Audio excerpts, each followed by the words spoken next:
Good evening, Linc Church. Good to see so many faces. We've just gone live. Yeah, Seller Hayden Rakes. No dubs, no party. I can see the t-shirt representing. Love it. Sarah Jobling, our favorites. Please give Rob an extra hug from us. So awesome to see everyone. Mom and Dad, Macca, Gwen. How are you, Gwen? Give us a little wave if you. There we go. Gwen's a legend. Obviously, the hen was just holding it all together at Palm Lakes. Fantastic. Looking very cool, guys. That could actually be the back of a yacht, your backdrop. If I look at it now, I would never say you were in South African soil anyway. I think one or two more people are coming on as I speak. And so we're going to let that happen. But we're in for an amazing evening tonight. And so obviously joined with Madz again. Nice to be in studio with you. I'm so stoked to be back on the coast. It's awesome. And you're holidaying at the moment. I am. Well, a bit of both. Okay. Well, like we said beforehand, the waves and the sea hasn't played its part yet, but it's going to. I hope so. Thursday's the day I'm aiming for. You're a surfer. Are your kids surfers? Is your family into surfing? My eldest son, actually, he's 8. He can surf, and so every time we're home, he does try and catch a wave or 10. Nice. So, yeah. Yeah, 8's young. I think the sea is quite scary still at that age if you're getting out there. So no, kids are fearless. Oh, awesome. Yeah. Fearless. Fearless. Word of the day, fearless. Anyone else excited about talking about being fearless? Just give us a thumbs up. Okay, I'm going to talk to the church for just a moment. Ash is giving us a thumbs up. I need interaction tonight. So you're welcome to ask questions anytime you want. There's a chat room. I can see you all in the chat room. And even at 38, my eyes are glowing looking at that chat room over there. So just post your questions, use capital text. That'll help me if you post questions. But also, if you hear something that speaks to you or that makes sense, at the bottom of your screen, there's a little button called reactions. I know it's not always easy to jump on and use it, but please can I encourage you to do that? It helps for us in the studio because we can see it. If Madz is on a subject or she says something that really like stands out for you, hit like a little thumbs up or a hands, praise hands, whatever it is. Laughing face, good old classic. But it helps us. So I think, Madz, I am going to jump straight in. Great. And ask you, everyone good to go? Ask you to give us, if you could, a 2-minute-ish summary. Obviously, I'm excited about Truth About Trauma. Last week really impacted me. I'm going to speak more about it personally as we go tonight. I think more so than you may have realized, last week spoke to me. But I'd love to know, in 2 minutes, a summary of last week. Maybe some new people. Okay. What's it all about? Awesome. So I actually read a quote a couple of weeks ago that says that trauma is not experienced as a memory, but as a reaction. And I think that really summarizes the whole concept that we absorb trauma through our body and through our emotions more than from a cognitive perspective. When you're in a place of fight or flight or freeze, in that kind of hyper kind of vigilant state, you're absorbing everything through your senses, and that's how it stores. And that's why so many people struggle to kind of process trauma, because they're trying to process it from a cognitive perspective instead of what I'm feeling in my body, what I'm feeling in my emotions. And we want to try and manage it first from a cognitive, but you can't. You have to actually grow awareness around your feelings, what's physically going on in your body, and allow that to be, in a sense, expressed. But we don't like to feel. We like to numb, we like to suppress, and that's why often people get stuck in trauma, and suddenly they can find themselves years later having a physiological reaction to a sound, a smell, something they see, and suddenly there's this kind of fear that will grip them that almost kind of don't know how to process cognitively, because it's not something to process cognitively. It really is a physiological response. So understanding the impact of trauma from that perspective is so important, because if I'm aware of why I'm being triggered, then I can better manage it.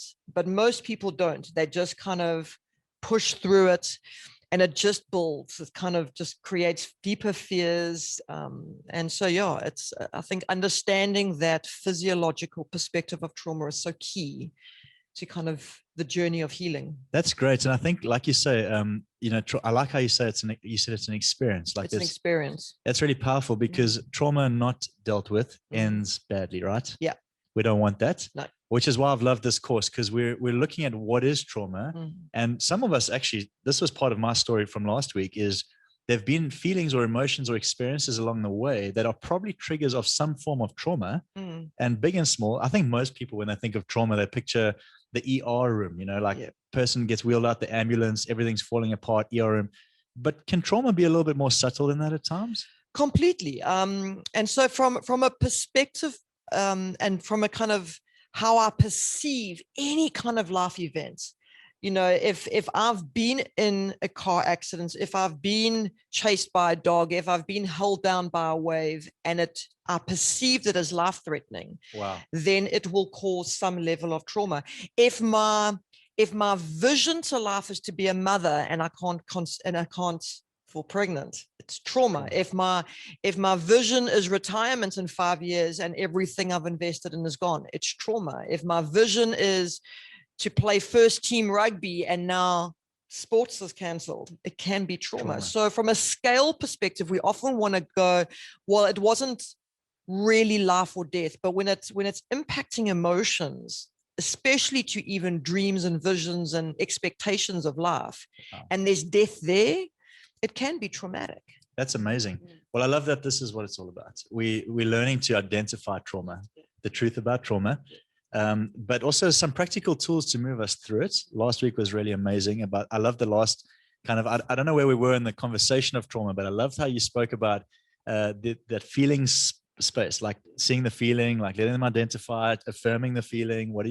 But the last question was amazing. It left this stirring in my mind the whole week when you flipped the equation and you said, well, what are you planning to do about it? And gave ownership back to the person.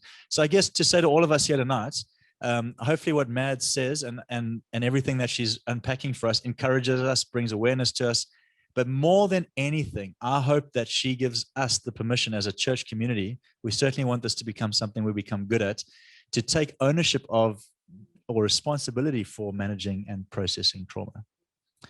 You speak a lot about fear. I could see when you walked in here tonight, I said, is there anything burning you? Like, I got to talk about fear tonight. It's crippling people. I'm pretty sure if I had to say, give me a thumbs up if you've experienced or feel like fear is overwhelming at the moment, people would agree. Let's talk about that. I know there's a graph, there's a whole lot of stuff. Let's hang there for a bit. Let's talk about fear. So fear, roots of it is all based on the story I'm telling myself. There's an aspect of anxiety. Most people are either living in the past of regret or the future of fear. And so it's this perception of what might happen that leaves me feeling powerless. And especially when I feel out of control, that I don't have control over potential circumstances, perceived circumstances. And so it's this constant place of living almost in a realm that doesn't exist, that's just going to stimulate further anxiety and fear, because I'm trying to control something that I actually have no control over, which just builds deeper fear and deeper anxiety. And so all behavior is driven by a need to connect or self-protect. And when I'm choosing behavior that's destructive, it often fuels a deeper sense of fear, because it actually leaves me feeling completely powerless. And that's why so many people get stuck. And it ultimately boils down to the story I'm telling myself. And is it truth? And what have I actually aligned or made agreements with from a belief perspective?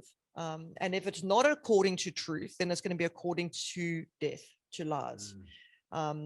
And so getting back down to the nuts and bolts of thinking about what I'm thinking about, being aware, because so many people aren't consciously thinking about their thought processes.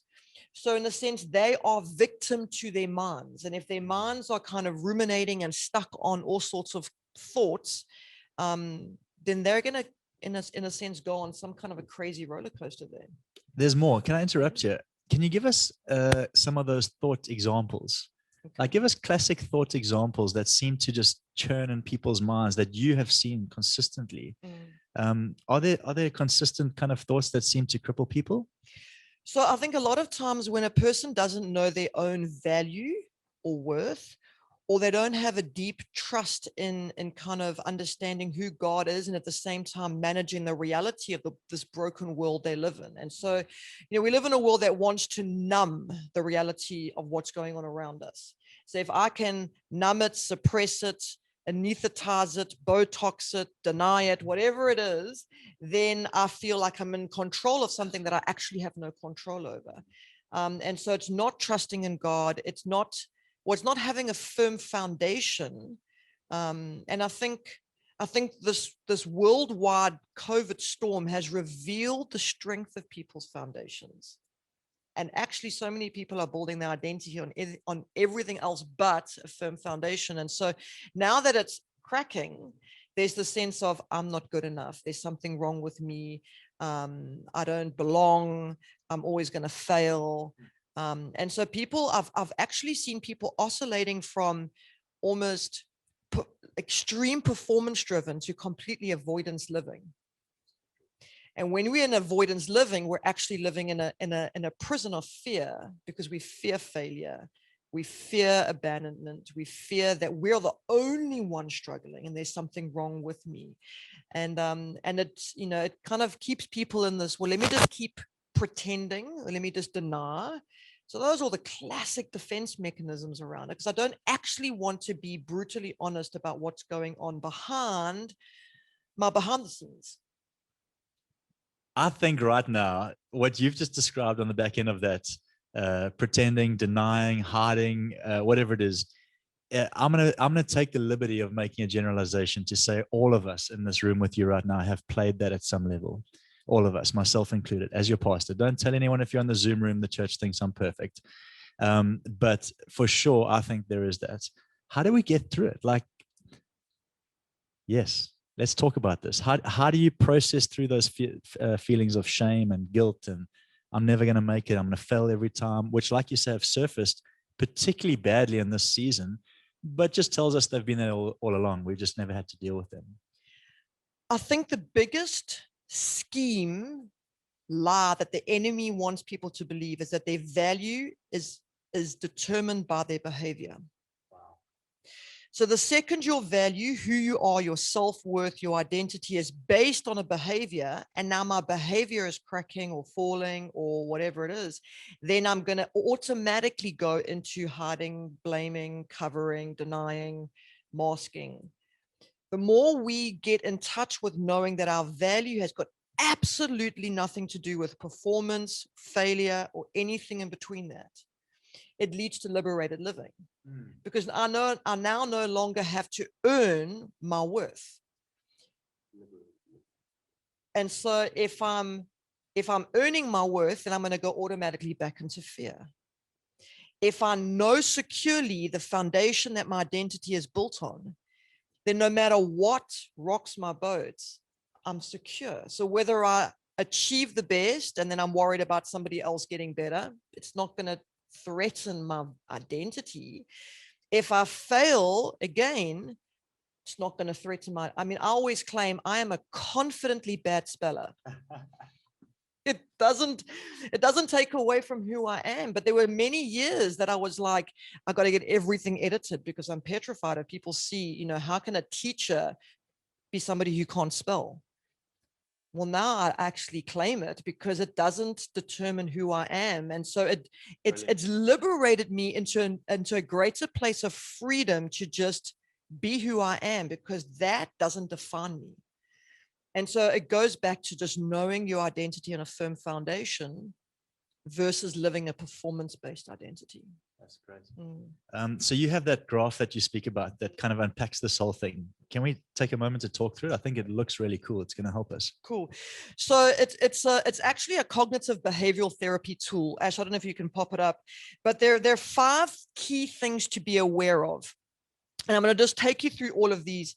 It's such a great self-awareness tool because people perish because of a lack of knowledge, and self-awareness falls into that category. So in the top of the diagram, you see a letter A there. That stands for activating event.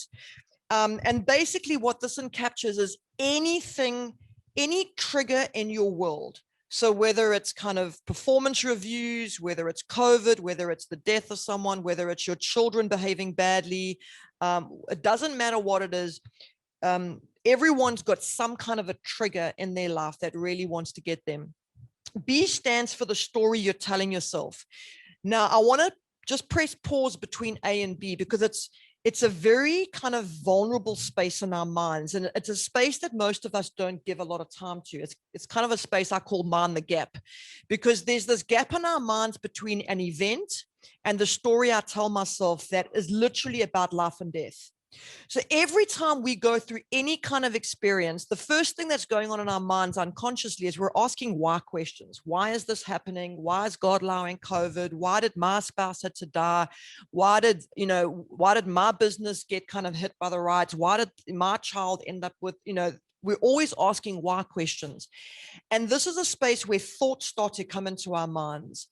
And thoughts have literally the ability to bring life or death. Scripture talks about being, holding up a shield of faith to stand up against the fiery arrows. And when you think about a fiery arrow, the enemies used to use arrows, light them on fire, shoot them into the thatches of people's homes to try and burn them down. And that's what the enemy does. He wants to shoot fiery arrows into our thoughts that can literally bring death. And one of the key things we need to be aware of with thoughts don't always originate from us.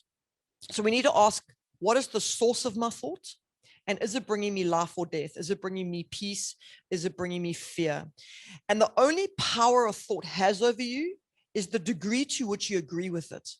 So the minute you make an agreement with a thought, you then solidify it into a place of a belief. So think about Genesis 3. The enemy is saying to Eve, did God really say? Okay, so there's a doubt question, there's a doubt thought.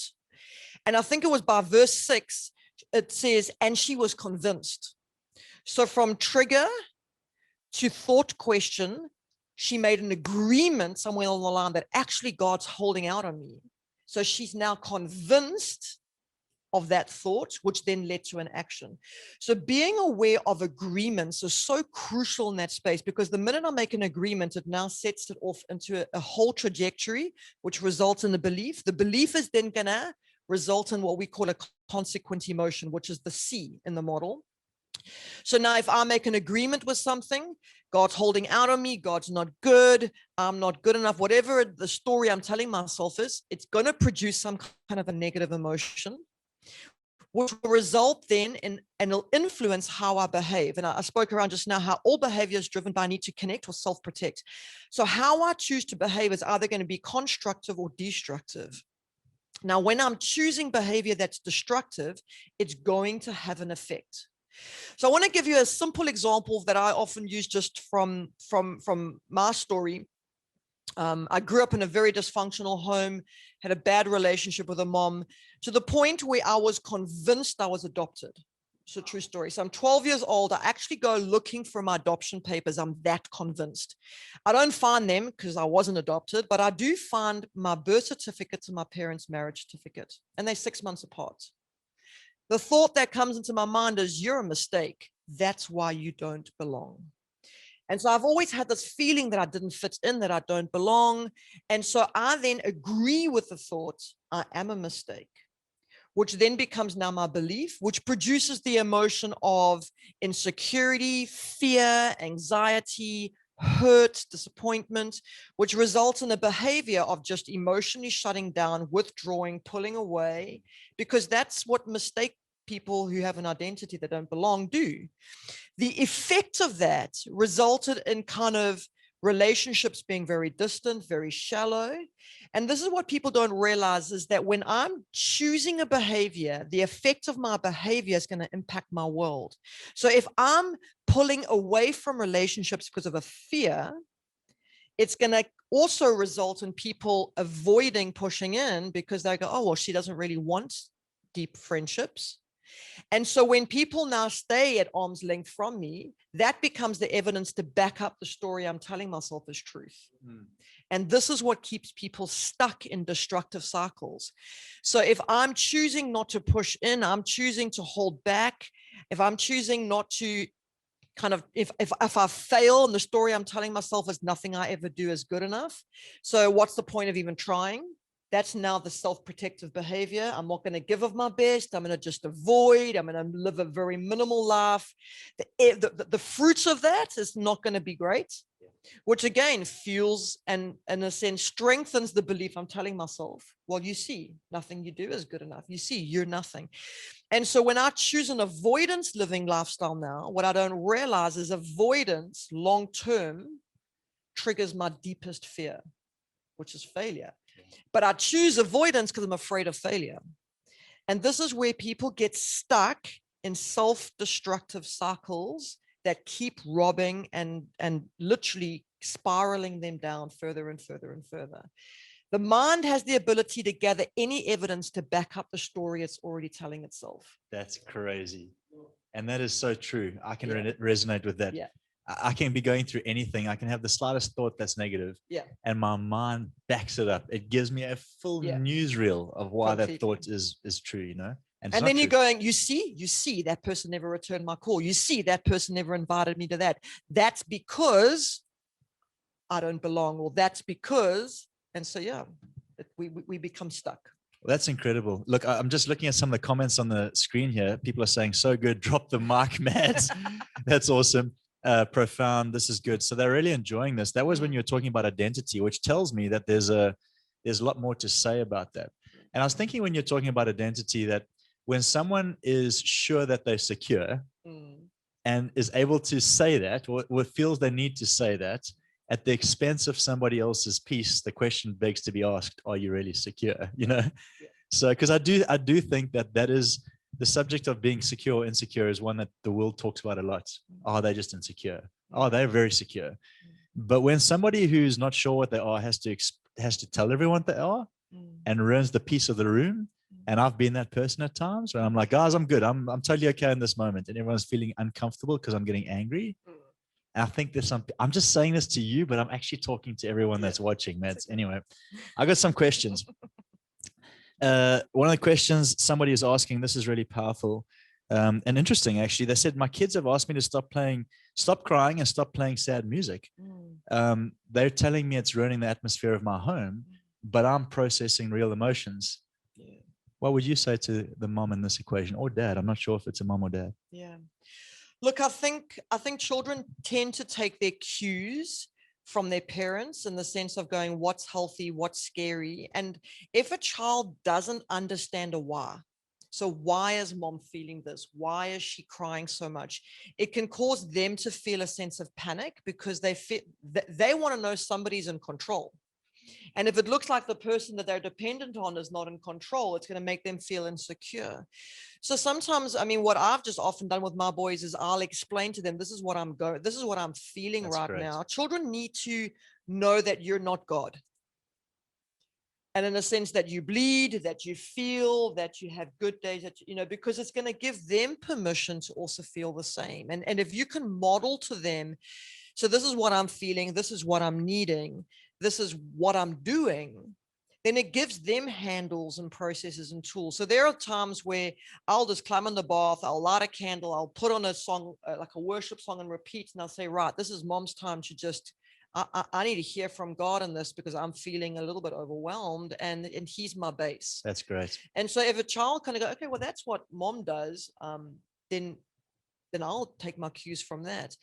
And there may also be times where you need to put boundaries around spaces where you can grieve or you can feel, because we don't want to, you know, even when I'm training counselors, sometimes you get triggered and you don't want to now cry more than your client, because that's not going to be a great space. So you may need to have spaces where you actually put privacy around your emotions. I'm not saying all the time, but if you're constantly in a place of feeling overwhelmed, to the point where it's becoming scary for your own kids, then I do think you need to have safe boundaries on that. I don't want to kind of give too extreme spaces, because neither are healthy. You need to have healthy spaces where your kids see your emotion, but at the same time, they shouldn't feel overwhelmed by your emotion, and that it's their responsibility to fix it or make it better. Because children, their hearts naturally want to get in there and go, how can I make it better for mom? You know? Yeah. And sometimes even saying to them, hey, you know what you can do for me is, why don't you just make me a nice cup of tea or something like that? Or my boys will go pick a flower out the garden. Then they feel like they're doing something, but don't make it their burden. That's brilliant. So Yeah. give them age appropriate or emotionally Yeah. appropriate responses in Yeah. that moment, Yeah. and clarify that this is not theirs to carry. Yes, This is what you're going through. Yeah. Very helpful. Yeah. I've got another question. There are a few, and I think there are going to be more coming up. So if any of you have questions, someone has asked, do you run any identity courses? Dubs wants to know. Yes. I've got a whole bunch of video online courses from the wholeness course. I've actually just released a course a couple of months ago called Identity Foundations that specifically speaks into performance-driven and avoidance-driven identity. And I'll give you the kind of one-liner. Your identity is not meant to be based on any kind of behavior. It's ultimately meant to be based on the foundation of knowing who you are in Christ. And that's the kind of nugget of that course.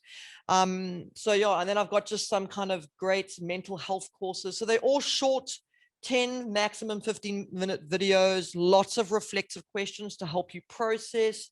And all my courses are designed in a sense to take you on a journey of better understanding yourself and pointing you back to Christ. I love that. I love that you keep giving ownership for people to own their story with good identity in Christ. I think it's powerful. And also that you keep giving us permission. You keep saying this. I don't know how intentional it is, if it's just part of who you are now, but you keep giving permission for all of the people listening to feel the necessary emotions, but to also process it with some form of awareness. Help people around you know what you're feeling. Choose the appropriate moments to express them, but don't suppress them. I keep hearing that as you speak. So it's really liberating. Just saying that to people is really liberating. Someone wants to know, is it foolish to make life-changing decisions? I'm guessing somebody is thinking about something big. Is it foolish to make life-changing decisions when you're grieving or experiencing some form of loss, or let's say trauma? Or do you just embrace life, suck it up, and roll with it? I would say it would be very foolish to make a big decision, because when you're in any kind of trauma or big emotion, it literally turns off your thinking brain. Wow. And so if your thinking brain is turning off and you're now trying to well, put it this way. If sports will give you a red card because you're throwing punches in the field in the middle of the World Cup and put you into timeout so that your thinking brain can turn back on, then the same for anybody else. So to put yourself into timeout, allow yourself to process emotion. It's kind of like diving into a swimming pool. Your goggles get filled with water. You can't see clearly. You need to release the emotion in order for your thinking brain to come back on. So I always say, take time out in any decision-making processes, allow yourself to get it out. Okay, so what I want to do here, because this is interesting. We've all felt foggy at times, but I think one of the things with trauma, with fear, is the question, am I actually experiencing fear? Is it dangerous, what I'm experiencing or what I'm feeling toward it? One of the challenges is to know where you're at in the process or in the cycle, or whether you should in some way stop, pause. Like, when do you know there's too much water in your goggles? I need to take some air, right? Are you able to give us some triggers maybe that we should all be looking for, that are, maybe it doesn't feel like there's water in our goggles, but you can affirm for us, if this is what you're going through, if this is how you're responding, if this is whatever the triggers are, there's water in your goggles, you need a pause moment. Can you help us know when to take a pause? Sure. Ask your spouse. Tess, just mute just mute your. Because your spouse is a mirror, isn't it? They're really going to hold it up and say, actually, yeah. So maybe you want to take over here, but I'm just feeling I need to go home and have a conversation with Tess. I think our emotions are such a great red flagger, because if I'm finding myself triggered more and more and more, it's telling me a story. At the same time, if my world is getting smaller, so instead of pushing in, I'm pulling out. Instead of dreaming big, I'm shrinking. I love that. If my world is getting smaller. Yeah. Sorry, carry on. That's amazing. Then those are big red flags, in the sense of, because now fear is dominating. Fear is going to put me into a prison and minimize and rob and steal and destroy. And that's, in a sense, kind of such a great indicator as to what is governing, in a sense, the foundations of my identity. Like I said, you know, if my identity is wrapped in performance, and performance is based on the ability to spell, and I'm afraid, I'm going to be avoiding, I'm going to be hiding, I'm going to be withdrawing. I mean, there were even times I was petrified to speak because I would get verbal dyslexia. I would sometimes stutter. I would sometimes go, what is the right word? And so if my values caught up in that, then I'm not going to even consider stepping into these spaces because I'm afraid of failure. So therefore minimizing, shrinking, all of that kind of stuff. So to just sometimes take a step back and to consider the decision-making processes that you're doing, to kind of look at your world from an overview perspective, from community. How many people are you having brutally vulnerable, courageous conversations with, where you're actually putting your stuff on the table going, so this is how I reacted to my spouse the other day. So this is how I'm being triggered by my kids regularly. This is where I'm finding, like, how even honest are you with your spouse around what is being triggered inside of you? I mean, the second Adam and Eve felt shame, they ran, they hid, they covered up. It stopped their ability to hear the Father with the same ears. So good. And so again, it's everything opposite to what we were created for. We were created for connection. We were created for intimacy. But when I'm living in fear, I'm going to be doing everything of the opposite. And we have to find spaces to be brutally honest with ourselves, because again, it's the only way we're going to actually find liberated living. And I love the fact that Paul claimed his wretchedness. Yeah. Oh, what a wretched man I am. Who can save me from this body of death? He claimed it, and then he claimed his savior. The more I claim my wretchedness, the more it reminds me of my need for a savior. It's not my identity. Wow, guys. This is good.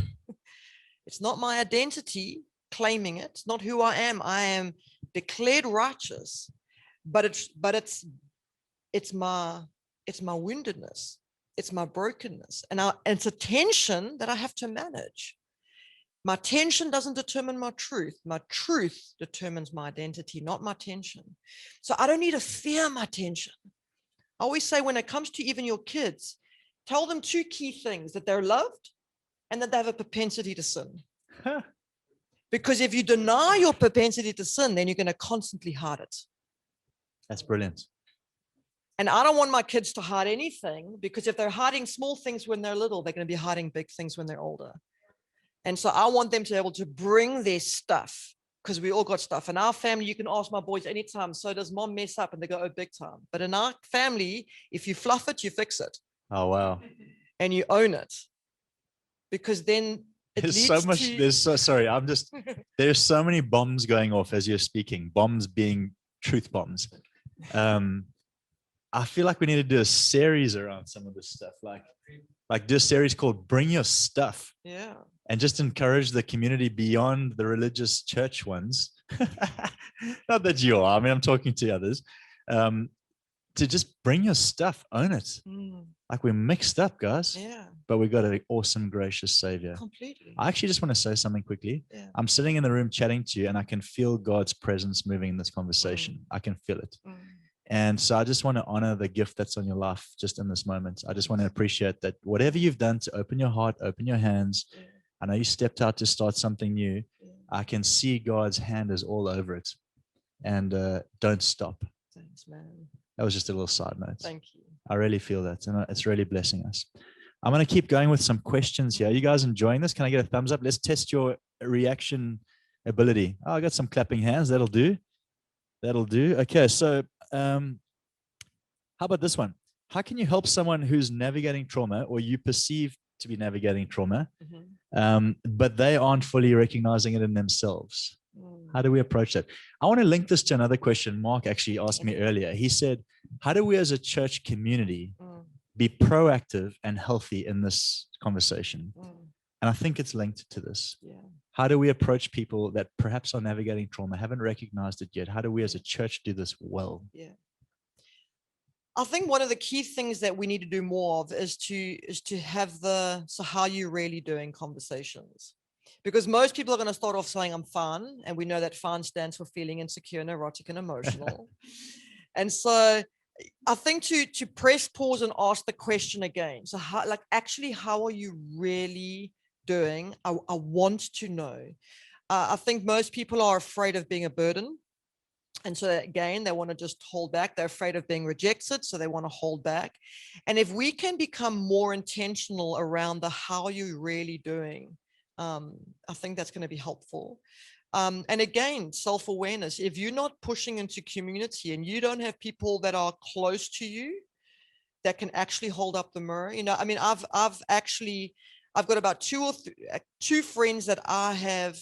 I know this is going to sound weird when I say it, that I've put into hospital because I've seen red flags where they're about to have breakdowns. And so seeing the red flags, seeing what I call rigidity, the kind of inability to actually think flexibly, the inability, so they're constantly just angry, they're fighting, they're just not coping.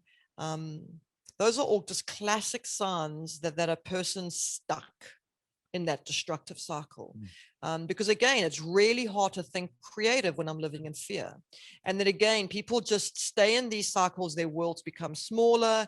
When you know people well and you can pick up red flags, if you don't step into those spaces and actually hold people accountable, where you go, hey, I'm really worried about you because I care about you and I want to have brutally honest conversations with you, but I need you to own your space and take your mask off.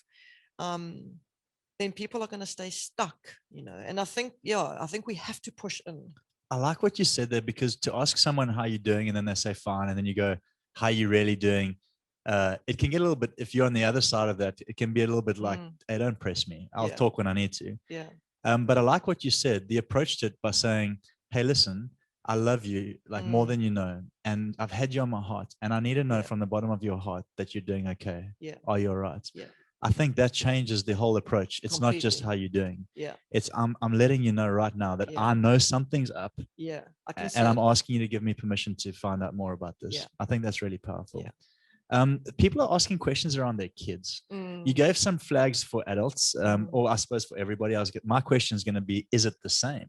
Like the world getting smaller, consistent triggers of emotion that are unhealthy. Yeah. Is it the same in children? Are we looking for the same? Do you see that in the kids that you speak to? So it's going to come out in behavior, because they will go from emotion straight to the behavior. They're not able to process cognitively. Brilliant. So their behavior again is either going to be, it's going to be constructive or it's going to be destructive. They're going to be in self-protect mode or they're going to be in just pull away mode. So it's the classic, what I call hiding Hulk. So my oldest son, when he's fearful, when he's anxious, when he's frustrated, whatever it is, he won't show the emotion. He'll put on Hulk. He'll go into fight mode. And I've taught them, and all these tools are on my website for free. So I've taught him to kind of, I've specifically asked questions around going, I can see that you're in fight mode. I can see you're Hulk right now. You're just angry. You're lashing out. You're frustrated. So I'll name the emotions. Tell me, what are you feeling in your heart? Is Hulk trying to protect you, make you feel powerful because your heart's feeling scared? So a person will choose a behavior that makes them feel powerful when they're feeling powerless. Brilliant. That's amazing. So understanding that kind of destructive kind of behavior is actually a defense that's making them feel powerful when they're scared, helps in the sense diffuse Hulk. And then I start to talk to the kid behind that's in the heart. Versus my youngest son, he'll just start turtling. He just curls up into a ball, gets under the blankets, gets under the bed. He tries to kind of minimize and shrink and just disappear as much as he can. And then again, I'll try and whisper into that place. I can see that you're hiding. I can see that you're shutting down. I can see that you're wanting to protect yourself by keeping everybody as far away from you as possible. Talk to me about what's happening in your heart. So you need to connect with your child from an emotional level before you can redirect. So connect before you redirect. What parents struggle to do is they see the behavior and they want to correct the behavior first without connecting to the emotion. Yeah. It doesn't work. Sure. And so if you can connect with the emotion first, name it to tame it, And when you validate it, it makes sense to me why you're feeling like this. Brilliant. Given that. There's a sense of I experience my value, I'm seen. So my boy didn't want to go back to school after homeschooling. He's like, it's not fair. It's 2 hours at home versus 6 hours at school. I don't want to go back to school. And he just dug in his heels. And then at first I was like, you have to go, oh, hang on, I need to teach myself this. And then I had to like take a few steps back and go, okay, my boy, I can see you're frustrated. And I can see that you think it's unfair that school is so much longer. So I just validated what he was feeling. And now you feel powerless because you've got some parent that's telling you have to go back and you can't do anything about it.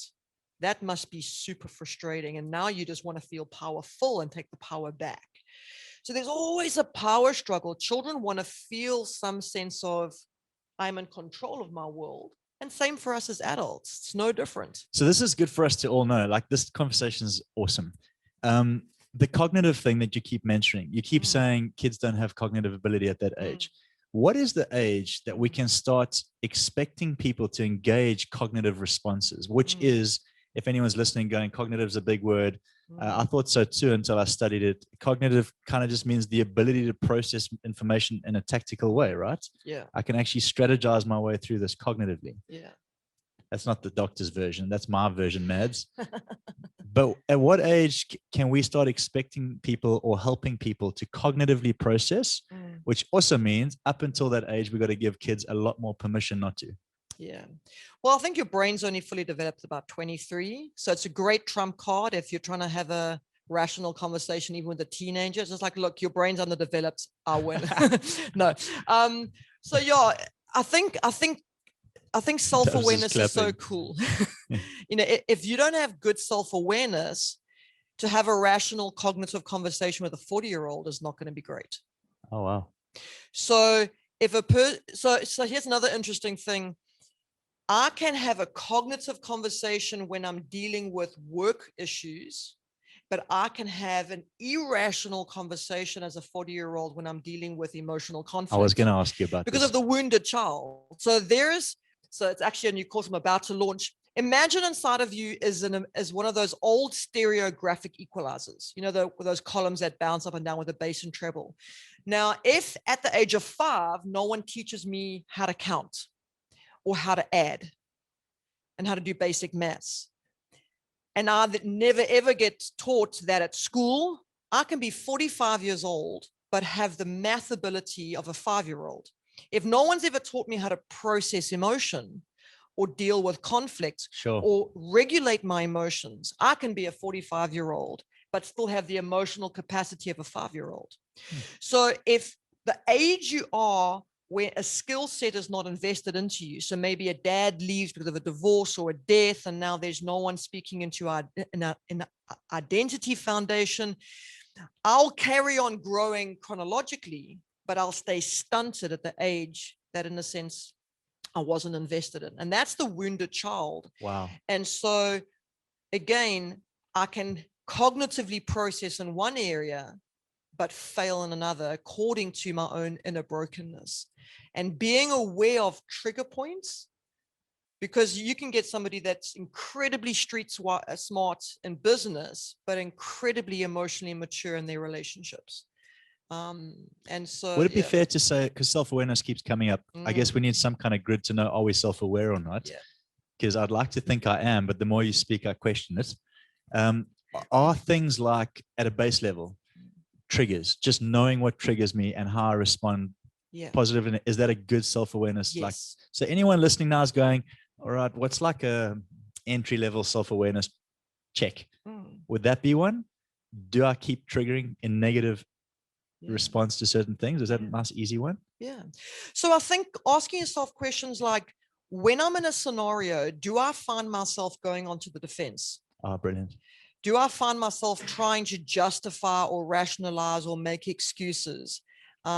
If I find myself able to, you know, if someone kind of says to me, hey, Mads, like, just got sent out the kind of information on the screen, you know, for your course, and I've noticed a couple of, you know, spelling mistakes. If I go, oh, well, you know, I did it in a real rush. Now I'm defending myself. I need to do this. Yeah. Anyone out there that can identify with the example Madz has just given, whether it's a spelling check, whether it's you thought you were right, but you actually, whatever, can I just see a hand? I'm going to put mine up over here. Like if I ever got defensive over something that had nothing to do with, there we go. I just felt like joining you all for a moment. So put it this way, Dylan, I want you to imagine that as you walked in here, you tripped, fell, dislocated your shoulder. So now you have a pain. Okay. If I walked up to you and I gave you a bit of a punch on the shoulder as a hello, you would physically and emotionally react because of the pain. If I could see that you had a dislocated shoulder, I would have a level of empathy in terms of how I respond, because I could understand the physical pain. Now, our hearts are no different, but we can't see the injury. So in a sense, it's almost like walking across a desert and there's landmines underneath the surface. And we're in a relationship and someone's talking to us, and then they kind of point out something and they step on something. And inside of us, there's some kind of either an explosion or an implosion. That's telling me a story that there's a trigger, that there's a wound, an insecurity, a fear, an unmet expectation, some kind of an identity crisis, because the minute I am triggered into any kind of a reaction that's destructive, it's telling me a story. Okay, so we go to work on this. We identify these things, and we become more aware. Yeah. And we also become better at sharing our stuff with people. I'm going to do a series at Linc called Bring Your Stuff, where you won't be allowed at church unless you can get honest with something you're going through. Yeah. Anyway, I can't really do that. I would like to. But let's say we're working on it. We're trusting God for fresh identity, because at the end of the day, His grace is doing it. You know, that's what I love about this, is layered through all this conversation is His grace is sufficient for this. And if you can own your weakness, you can invite His grace. Yes. But if you don't own your weakness, well, clearly you don't need the grace. Yeah. I love that. It's powerful. What does it look like to wake up in liberated living? What is there something that you can say to when you wake up, or when you step into this moment, or when you encounter this, and this is how it goes, you know you're in liberated living? Because we all want that. Yeah. Is there like something to check on that? I think it's a matter of again, no fear. Wow. Because if I'm secure in knowing who I am in Christ, if I'm secure in knowing my position in Christ, then what do I have to fear? If I fail, does it take away from my value in terms of knowing who I am? Nope. If I succeed, does it give me an inflated ego? No, because actually it's irrelevant. Whether you succeed or fail, it has absolutely nothing to do with your value. And I feel like for me, there's an aspect of just kind of living in the slipstream. So I know there's tensions, and this I kind of want to go back to this tension and truth thing in this place of liberated living. The more I want to deny the tensions of this world, the more it's going to smack me in the face. Okay. So we live in a world where people are fickle, fallen, fragile, and fallible, and caught in the grip of death and decay. That is my tension. But my spirit is being renewed daily. So I have eternity written on my heart, which tells me that I'm created for eternal living, but my body's caught in the grip of death and decay, tension. If I don't manage tension with truth, then tension's going to overwhelm me. People ask the questions, well, why did God allow COVID? Because we're caught in the grip of death and decay. So if I can hold the tensions and use truth as a means of managing tensions instead of denying tension, then in a sense, I'm not surprised by the wrestles that I have. And the more I've learned to hold tension with truth, then I'm not surprised, I'm not overwhelmed, I'm not blindsided. I know that people are going to fail me. I know that my spouse is going to fail me. My children are going to fail me, not because it's their heart, but it's part of their broken capacity. And again, this is a tension I have to manage with truth. The second I deny the tension and I want to eliminate it and pretend it's not there, because we all just want perfect peace, don't we? Doesn't exist. I always say there's pockets of peace, and when you're in one, suck the marrow out of it, because it ain't going to go much longer. There's moments where you're just like, oh, why can't it be like this forever? Well, that's coming on the other side. But for now, I have to manage my tension with truth and find my kind of hilltop moments, suck the marrow out of it because I need it for the ride. And again, when I hold a right expectation for the world that I live in, I'm not disappointed by it. And I think that's also part of that kind of liberated living where I'm not living in an unhealthy reality. I'm holding in this world, there will be troubles. Would it be fair to say, as you're talking, I'm just thinking that tension is reality. Truth is revelation. Yes. We need to pursue both. We need to have a great understanding of the reality of the world we live in. We can't pretend it's not there. Yeah. But we need to fervently pursue greater revelation of our Father in heaven. Those two parallels need to be in play.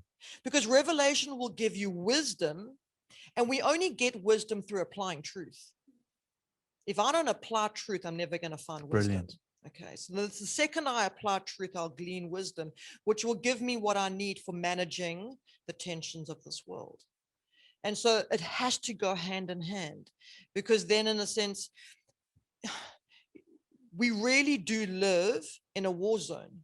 And so again, do we even know the strategies and the schemes of the enemy? Most people want to deny that reality. And so again, the greatest scheme that the enemy can get the whole world to believe is that your value is based on performance. Yeah. Because education systems are going to grade you, the business sector is going to evaluate you, the sporting world's going to rank you, and social media is going to like you. So it's all setting you up for a performance identity. That is brilliant. If you don't know the schemes of the world, how do you stand against it? You're just going to get sucked into it, and that's why people perish again, because they don't know what truth is. We've got to get into God's word, glean truth out of it, and then apply it to the tensions. Absolutely brilliant. Alrighty, we are coming to the end of an exception, the Power Hour, best Tuesday of 2021. Everyone's saying yes to that. Any other questions out there? Some power right there. Bridge Henrik said. Dion Knutzer also, I saw him sneak a comment in earlier to say surf's up tomorrow. Oh, is it? Yeah, so just wanted to add that. Thank you. Any other comments out there or questions people may have? They're going to watch this in replay. That's Ash. Yes, Ash, so good. That's amazing. Let me see if I've got another question or two here.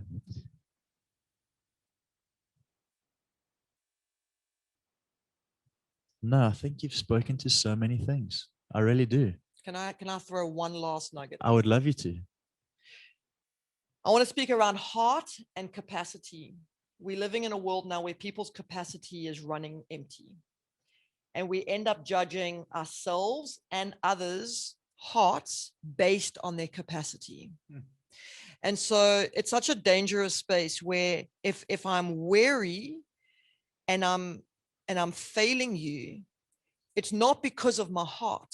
So there are times where I'll often just say to people, hey, can we connect? And I go, my heart really wants to. My capacity right now is just limited. And when we speak the difference, we can give more grace to each other. And even our kids, my boys say, hey, the more they're stressed, the more they demand time from me. The more time, the more stressed I am, the less time I have. And so sometimes I'll just say, my heart really wants to connect with you. But what I need right now, because I'm feeling empty or tired, is just some space so that my capacity can really grow. Good.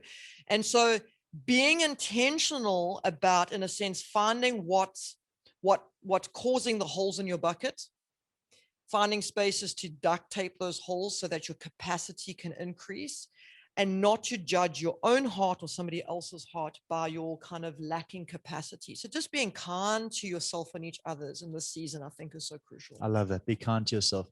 That capacity thing's a big one. I almost feel like if there was a survey to measure your capacity based on response and whatever, it would be very helpful. So if there's a tool like that, please send it our way. Madz, you've been amazing. I want to say that again. I loved last week sitting and just listening. I loved this week finding myself like in the flow of the convo. But just to say, we're just so grateful for God's gift in your life. Really, we are. And for your passion to bring it to the church. I said it last week in my comments. I think it was right at the end, but I love the fact that you're passionately serving local churches to raise healthier spiritual or faith-filled communities. I love how you keep going back to identity in Christ, the grace of God in our weakness. Like you've been born for, I feel like I could run through a wall. Like I'm serious. This one's dangerous. It's glass, but I'm very grateful for you. One last question. Your website, what's it called? It's edify-buildingthesoul.com. edify-buildingthesoul.com. You can check out resource on there or share it with somebody who might want to check out resource. And if someone wants to make contact with you at a more professional level, I don't know if that's the right word. Yeah. How do they do that? They can just pop me an email, mads@edify-buildingthesoul.com. Okay. And I just want to encourage you guys, if you have friends in Joburg, Cape Town, wherever across the planet, and you feel like they'd benefit from this, like I might not get to say this to you again because we're in the Zoom room together, share this link with them. It's going to go on our YouTube channel. Share the link, encourage them, and maybe even encourage them to make contact if you feel like they're in a space where they probably could do with that. So Mads, one last question. If someone does make contact with you and they're feeling overwhelmed, their capacity is at its limit, they feel like trauma is coming back to haunt them, is there a process where you might say, okay, we're going to go on this journey, or I need to just put you in contact with a professional? Can we trust that process from the first email? Yeah, so I'll either do like an overview assessment in terms of where a person's at, in the sense of, do they just need self-care tools? Do they need community care tools? Do they need pastoral or professional tools? So I try and kind of give an assessment in that space. Sometimes a person does need to go straight to a professional because the red flags really are kind of waving. And sometimes a person's just needing some empowerment and a place to just kind of offload, debrief. For me, I'm always, as you said, I'm always about giving people tools. You know, scripture says clearly you work out your own salvation. You got to do the workout. I can't do a workout for you. You can't find a gym instructor that'll do a workout for you where you get the benefits. It'll be great, but it doesn't exist. And so again, I'm all about empowering. And so, yeah, whether it's going to be through me or I've actually got a small team of Edify pastoral counselors that I'm kind of overseeing. Amazing. And pushing people into some of those spaces or professionals. Yeah. So step one, if anything has triggered something in you to know that something's up in your life, send Mads an email. There would be an assessment. And from there, it might just be a tool for you to help move through it nice and easy. Or it might be something a little bit more helpful if your trauma is more severe, let's say. And don't wait until your emotions are at stage 4 before you're asking for help. Great. Yeah. Great. I did tell you before we came into the session last year, I got back from Mauritius and said to Tess, I need to see a psychologist to make sure that I stay healthy in this process, knowing that COVID was going to, knock the life out of me and my leadership and my insecurities and all the things. So I'm grateful for people like you in this world. Hope you've enjoyed it, friends. It's been an incredible 2 weeks and there will be more. I like to leave these moments with us all wanting more. This is one of those times. So have an amazing Tuesday evening, a blessed week. May God's grace help you see these things and grow in them. And thank you again, Mads. Thank you for having me. See you guys on the weekend.